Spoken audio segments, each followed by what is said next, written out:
अगर मैं तीन शब्द लूं, एंटीबायोटिक, प्रीबायोटिक एंड प्रोबायोटिक, ये तीन शब्द में आप कौन सा शब्द ज्यादा सुना है?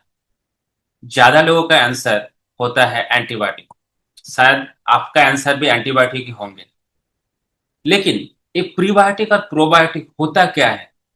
हमारे गुड हेल्थ के लिए, अच्छे हेल्थ के लिए ये प्रीबायोटिक एंड प्रोबायोटिक का रोल क्या होता है? आज का टाइम में स्पेसिफिकली एंटीबायोटिक से प्रीबायोटिक एंड प्रोबायोटिक ज्यादा इंपॉर्टेंट क्यों है? ये सब सवालों का आज इस वीडियो में। मैं हूं तपन, एक केमिस्ट, एक nutritionist and helping people for their better health and wellbeing. आज जब हम बीमार पड़ जाता है, हम डॉक्टर के पास जाता है। हो सकता है हमारा फूड पॉइजनिंग हो गया, क्या ठंडा लग गया, क्या यूरिन इन्फेक्शन हो गया। एंड डॉक्टर हमको एक डायग्नोसिस करके बोलता है आपका जो बैक्टीरियल इन्फेक्शन ज्यादा हो गया, आपको एंटीबायोटिक लेना पड़ेगा। और एंटीबायोटिक लेने के बाद हम ठीक भी हो जाता है। और मुझे लगता है कहीं ना कहीं वहीं से हमारा दिमाग में एक चीज अंदर आ जाता है, जो बैक्टीरिया जो है हमारा तबीयत के लिए अच्छा नहीं, उससे जितना दूर रहो उतना ही अच्छा है। लेकिन असली हकीकत में देखा गया, हमारा बॉडी में काफी सारे बैक्टीरिया रहता है। May be trillions of bacteria रहता है हमारा स्किन में, हमारा मुंह में, हमारा बॉडी का अंदर में, कहीं कहीं पोजीशन में हमारा बैक्टीरिया रहता है। ट्रिलियंस का मतलब है, अगर मैं इंडियन सिस्टम में बोलूं, ट्रिलियन का मतलब होता है 1 लाख करोड़। और उससे भी ज्यादा बैक्टीरिया हमारा अंदर में रहता है। और सबसे इंपॉर्टेंट बात यही है, ये जो बैक्टीरिया क्या फंगाई, उसको माइक्रो ऑर्गेनिज्म बोलते हैं, वायरस, सब मिलाकर माइक्रो ऑर्गेनिज्म होता है। ये जो रहता है, इसका मैक्सिमम जो है हमारे हेल्थ के लिए अच्छा ही होता है।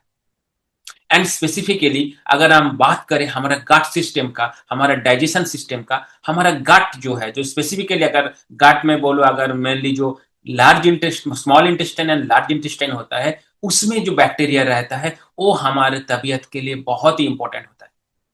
इसीलिए आपका जो गट में जो बैक्टीरिया है वो बैक्टीरिया होना चाहिए। और बैक्टीरिया जो रहता है वो बैक्टीरिया अच्छा बैक्टीरिया होना चाहिए। सबसे ज्यादा वो बैक्टीरिया जब रहता है, उसमें अगर अच्छा बैक्टीरिया नहीं रहा तो आप बीमार पड़ने के चांसेस आपका ज्यादा होता है। और ये जो अच्छा बैक्टीरिया, उसमें भी एक डाइवर्सिफाई होना चाहिए, डिफरेंट टाइप ऑफ अच्छा बैक्टीरिया रहना चाहिए।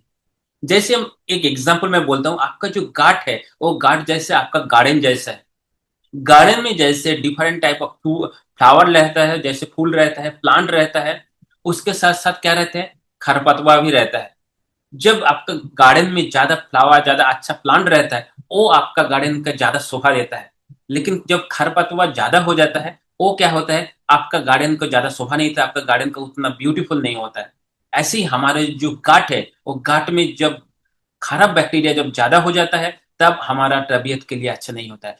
हमारे गट में जब different type of bacteria, diversified bacteria रहता है, बैलेंस रहता है good bacteria and bad bacteria का, तभी हमारा तबीयत बहुत ही अच्छा रहता है।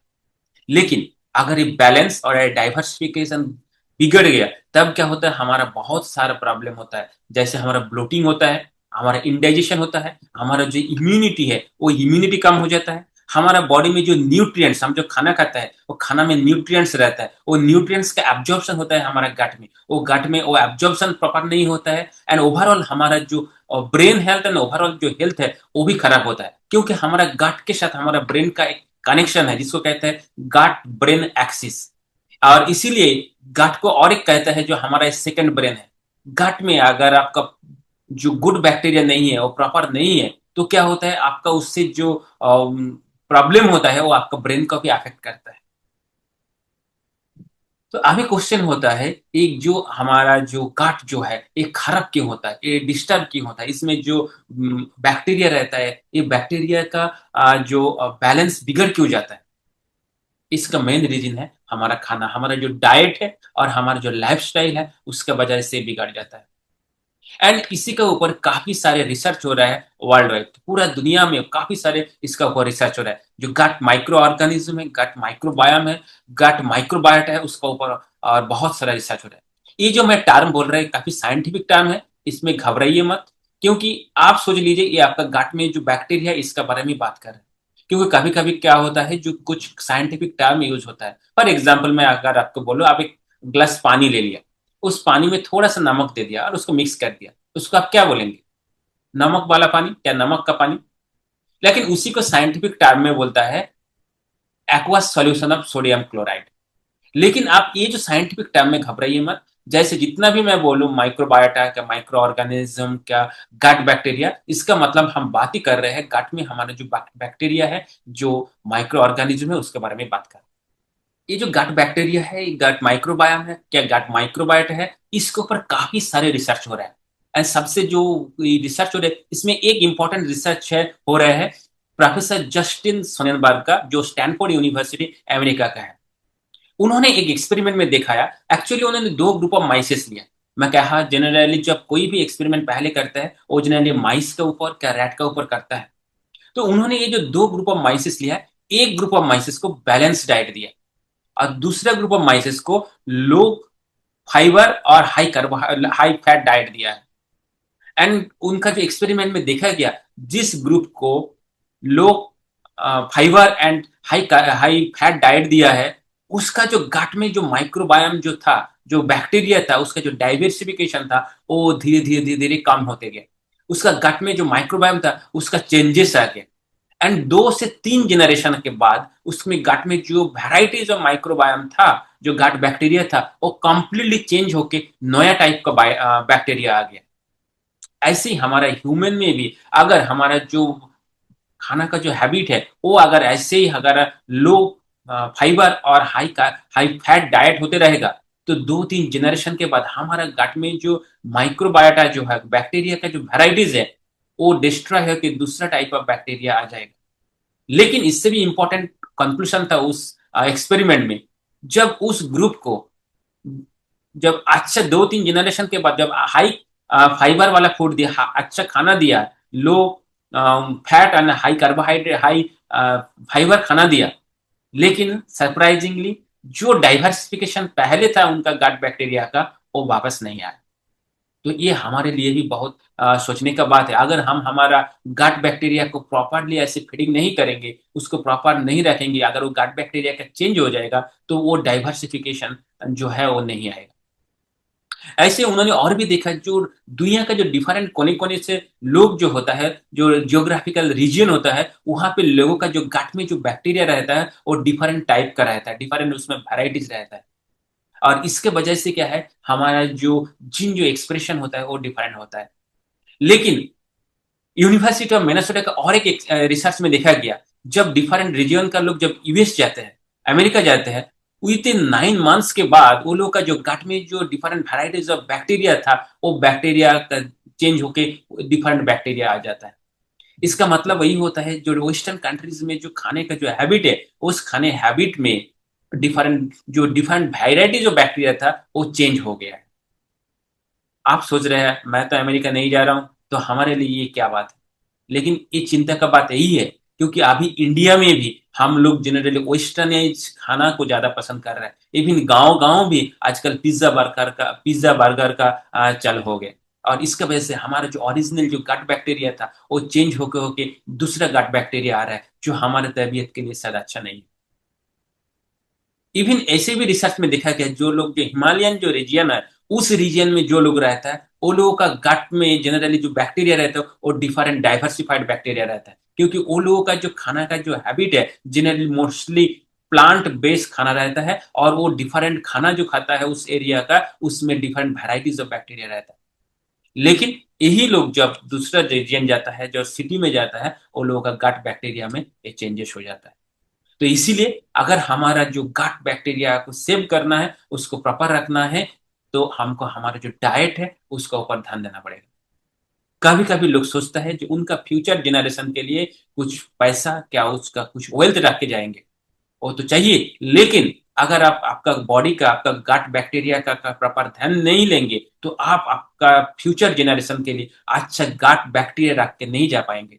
उसमें जो आप फ्यूचर जनरेशन जो का जो हेल्थ है, वो धीरे धीरे धीरे धीरे और भी खराब हो जाएगा।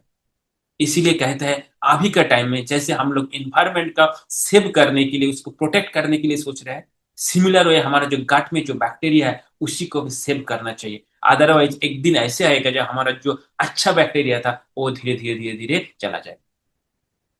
तो अभी क्वेश्चन होता है, ये अच्छे बैक्टीरिया को सेव कैसे करें, इसको प्रोटेक्ट कैसे करेंगे। और यहीं पे आता है जो दो कंसेप्ट जिसको कहते हैं प्रोबायोटिक एंड प्रीबायोटिक। पहले जानेंगे प्रोबायोटिक क्या होता है। प्रोबायोटिक का मतलब होता है लिविंग बैक्टीरिया क्या लिविंग ऑर्गेनिज्म, मतलब है जिंदा बैक्टीरिया। हम लोग जो खाना खाते हैं उस बहुत सारा खाने में क्या होता है, जिंदा बैक्टीरिया रहता है जो अच्छा बैक्टीरिया होता है। वो अच्छा बैक्टीरिया क्या करता है, हम जब खाने के थ्रू हमारा बॉडी का अंदर आता है और बॉडी में जाके हमारा स्पेसिफिकली गट में वो जो अच्छा बैक्टीरिया जो है उसका जो क्वांटिटी है उसको ज्यादा करता है। ये कभी कभी खाना से आता है, कभी कभी एनवायरमेंट से भी आता है। तो प्रोबायोटिक जो होता है इस जो हमारा बॉडी के लिए वो ज्यादा जरूरत है, और वो हम खाने के थ्रू हमारा जो इन्वायरमेंट का जो अटैचमेंट के थ्रू उसको हम ज्यादा कर सकते हैं। अब दूसरा जो कॉन्सेप्ट है उसको कहते हैं प्रीबायोटिक। प्रीबायोटिक क्या होता है, अगर आपका बॉडी का अंदर अगर बैक्टीरिया है वो जिंदा है, अच्छा बैक्टीरिया को जिंदा रखना है तो उसको तो कुछ खिलाना पड़ेगा, उसका जो खाना है उसको तो खिलाना पड़ेगा। जैसे हम कैसे जिंदा रहते हैं, हम खाना खाते हैं तभी जिंदा रहते हैं, हमारा अंदर एनर्जी जाता है। लेकिन हमारा गट का अंदर जो बैक्टीरिया है उसको अगर जिंदा रखना है उसको भी खिलाना पड़ेगा। और बैक्टीरिया क्या खाता है, बैक्टीरिया का फूड होता है फाइबर। आप जितना भी खाना खाइए, कार्बोहाइड्रेट खा रहे हैं, प्रोटीन खाइए, फैट खाइए, लेकिन बैक्टीरिया वो नहीं खाता है, बैक्टीरिया खाता है फाइबर। अब जितना फाइबर रिच फूड खाएंगे, जितना आपका खाने में फाइबर ज्यादा होंगे, तब क्या होगा, आपका जो बॉडी में जो अच्छा बैक्टीरिया है वो अच्छा जिंदा रहेगा, उसका जो कॉलोनी है वो और भी अच्छा रहेगा, और आपका ओवरऑल हेल्थ अच्छा रहेगा। इसीलिए आपका खाना में जो फाइबर रिच फूड है उसको इंक्रीज करना चाहिए। जैसे जो फाइबर रिच है, फाइबर एक्चुअली दो टाइप का होता है, एक होता है सॉल्युबल फाइबर और एक होता है इनसॉल्युबल फाइबर। आप खाने के थ्रू ये चीज ले सकता है। जैसे आप बहुत सारा फूड्स रहता है, जैसे प्रीबायोटिक फूड, जैसे बहुत सारा फ्रूट्स होता है, वेजिटेबल्स होता है, होल ग्रेन होता है, नट्स होता है, उसमें बहुत सारा फाइबर रहता है। वो क्या करता है, आपका जो बॉडी का अंदर जो बैक्टीरिया है, जो अच्छा बैक्टीरिया है उसको खिलाता है। और जो प्रोबायोटिक जो है, जो अच्छा बैक्टीरिया है, जो है जो आपको जिंदा ले रहे हो आप खाने के साथ, वो बहुत सारा फूड है। जैसे फर्मेंटेड फूड हो गया, जैसे दही हो गया, क्या डोसा हो गया, क्या इडली हो गया, क्या पिकल हो गया। कभी कभी कुछ रीजन में जो चावल है उसको भिगा के रख देता है और एक दिन का 2 दिन के बाद खाते हैं, जिसको कभी कभी पाखल भी बोलता है, वो भी लेता है, तो उसमें भी जिंदा बैक्टीरिया है, वो है प्रोबायोटिक। तो इसीलिए क्या है, हमारा खाने में अगर प्रोबायोटिक और प्रीबायोटिक को ज्यादा करेंगे तो हमारा बॉडी में जो अच्छा बैक्टीरिया है उसको हम जिंदा रख पाएंगे, उसका डाइवर्सिफिकेशन को हम जिंदा रख पाएंगे। लेकिन कभी कभी हम लोग जो खाना खाते हैं, एक खाना में जो प्रोबायोटिक एंड प्रीबायोटिक खाना का जो कॉम्बिनेशन है वो नहीं होता है। सोचिए ना, अगर मान लीजिए आप एक टाइप का खाना खा रहे हैं, मान लीजिए आपका खाने में जो प्रीबायोटिक है, जो फाइबर रिच फूड आप बहुत ले रहे हैं, लेकिन आपका बॉडी का अंदर अच्छा बैक्टीरिया है ही नहीं, तो क्या होगा, आपका जो अंदर जो फाइबर जा रहा है वो कुछ काम का ही नहीं होगा।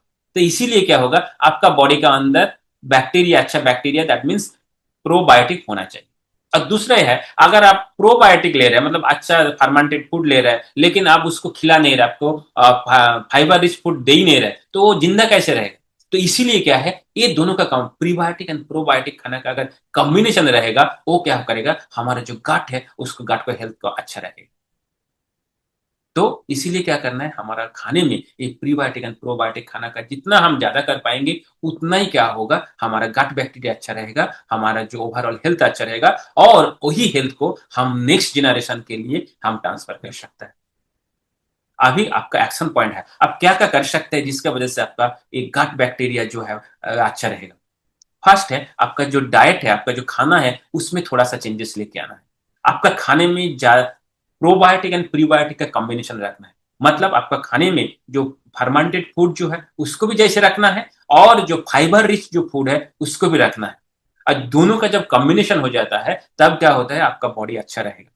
तो इसीलिए आपका खाने में ज्यादा फ्रूट्स, वेजिटेबल्स, क्या नट्स, होल ग्रेन्स, ये ज्यादा कीजिए। तो उसमें क्या होगा, आपका जो फाइबर जो है वो जो प्रीबायोटिक हो ज्यादा आ जाएगा। और उसके साथ साथ जो फर्मेंटेड फूड जैसे दही हो गया, मैंने बोला बहुत सारा फर्मेंटेड, जैसे इडली डोसा, कोई भी फर्मेंटेड फूड जब होता है वो क्या होता है, आपको प्रीबायोटिक ज्यादा करेगा। तो खाने के ऊपर थोड़ा सा ध्यान दीजिए। नंबर 2, क्या होता है, हमारा जो इन्वायरमेंट के साथ जो कनेक्शन जो है वो धीरे धीरे कम हो रहा है। इन्वायरमेंट में भी बहुत सारा अच्छा बैक्टीरिया होता है। जनरली क्या होता है, हम जब आजकल ज्यादा हम हाइजेनिक हो गए, कहीं पे भी बाहर गया हम क्या करते हैं, आके थोड़ा सा हैंड सेंसिटाइजर लगा देते हैं। हैंड सेंसिटाइजर में क्या होता है, जो अल्कोहल रहता है वो अच्छा बैक्टीरिया को भी मार देता है। तो इसीलिए क्या होता है, जो हम जब थोड़ा सा नेचर के साथ जब गार्डनिंग कर रहे हैं, क्या सॉइल के साथ हम लोग का मिक्स हो रहा है, उसको टच कर रहे हैं, तो उसमें क्या होता है, जो अच्छा बैक्टीरिया जो वो हमारा बॉडी के अंदर भी आ जाता है। आज देखिए ना, आजकल का जो बच्चा है उसको मिट्टी के साथ खेलने का मौका ही नहीं मिलता है। तो इसीलिए जितना आप मिट्टी के साथ, जितना एनवायरमेंट के साथ, नेचर के साथ रहेंगे, उसमें क्या होगा, आपका बॉडी में अच्छा बैक्टीरिया, डाइवर्सिफाइड बैक्टीरिया आने का चांसेस ज्यादा होता है। तीसरा क्या कर सकते हैं, जो हमारा बॉडी के लिए कभी कभी, जो मैंने बोला, जब बीमार पड़ जाते हैं हम एंटीबायोटिक लेना है, लेकिन ये एंटीबायोटिक जब जरूरत है तभी लेना है। एंटीबायोटिक क्या करते हैं, हमारे बॉडी में जो बैड बैक्टीरिया है जिसकी वजह से आपको तकलीफ हो रही है उसको तो किल कर देता ही है, लेकिन उसके साथ साथ अच्छा बैक्टीरिया का भी किल कर देता है। इसीलिए क्या है, आपका इंटेस्टाइन में जो बैक्टीरिया का जो बैलेंस बिगड़ जाता है। तो इसीलिए जब जरूरत है तभी आप एंटीबायोटिक लें। और ये चीज आप डॉक्टर के साथ कंसल्ट कीजिए, क्योंकि डॉक्टर को पता है आपका कौन कब और कितना एंटीबायोटिक लेना है क्या नहीं लेना। तो एंटीबायोटिक के भी अगर हम थोड़ा सा कंट्रोल करेंगे तो हमारा गट बैक्टीरिया अच्छा रहेगा। इसीलिए कहते हैं, not all bacteria are bad bacteria, उससे ज्यादा जो बैक्टीरिया है वो गुड बैक्टीरिया है। एंड स्पेसिफिकली हमारा गट में जो small intestine and large intestine में जो बैक्टीरिया रहता है, वो हमारा तबीयत के लिए, गुड हेल्थ के लिए काफी इंपॉर्टेंट है। क्यों? वो हमारा डाइजेशन को कंट्रोल करता है, डाइजेशन को बेनिफिट करते हैं। वो हमारा जो गट का जो लाइनिंग है उसको बराबर रखते हैं। हमारा जो इम्यूनिटी है उस इम्यूनिटी में हेल्प करते हैं। हमारा जो brain, overall health and brain का जो हेल्थ है उसको भी ठीक रखते हैं। इसीलिए गट में जो माइक्रोबायोम है, उस माइक्रोबायोम को ठीक रखना बहुत ही इंपॉर्टेंट है। अगर ये छोटे छोटे चीज आप करेंगे तो आपका जो गट बैक्टीरिया है बहुत ही अच्छा रहेगा। तो जनरली हम यही सोचते हैं, हम हमारा ब्रेन को, क्या बॉडी को हम कंट्रोल करते हैं। एक्चुअली देखा गया हमारा ब्रेन और बॉडी का ओवरऑल हेल्थ को हम नहीं, हमारा बॉडी का अंदर जो गट का अंदर जो बैक्टीरिया है वो उसको कंट्रोल करते हैं। क्योंकि ये जो गट बैक्टीरिया है वो क्या करते हैं, हमारा जो बॉडी का अंदर जब गट में जब फाइबर जाते हैं, वो फाइबर को फर्मेंट करके, फर्मेंटेशन करके उसको शॉर्ट चेन फैटी एसिड बनाता है, कुछ ब्यूटरेट्स बनाता है। वही क्या करते हैं, हमारा पूरा बॉडी का ओवरऑल हेल्थ के लिए अच्छा होता है, उसको ठीक रखता है। अगर उसको प्रॉपर फीड नहीं करेंगे, उसका कॉलोनी को ज्यादा नहीं करेंगे, वो ऐसे शॉर्ट चेन फैटी एसिड क्या ब्यूटरेट्स बना नहीं पाएंगे। और अगर वो बना नहीं पाएंगे, हमारा क्या होगा, हमारे इम्यूनिटी में प्रॉब्लम होगा, हमारे डाइजेशन में प्रॉब्लम होगा, हमारा ओवरऑल हेल्थ में प्रॉब्लम। तो इसीलिए गट बैक्टीरिया को सेव कीजिए, उसको पहचानिए और उसको प्रॉपरली जिंदा रखिए, उसको खिलाइए, तभी आपका हेल्थ अच्छा रहेगा। आई होप ये इन्फॉर्मेशन आपके लिए यूजफुल है। अगर आपको लगे ये दूसरे के लिए यूजफुल हो सकता है तो उसके साथ भी शेयर कीजिए, इस वीडियो को लाइक कीजिए और इस चैनल को सब्सक्राइब कीजिए, सो दैट आगे जाके और भी जब मैं कुछ साइंस बेस्ड टॉपिक लेके आएंगे वो आपको अपडेट मिल जाएगा। तो with this, thank you very much, stay safe, stay healthy and stay happy. Tapan Majhi, see you again.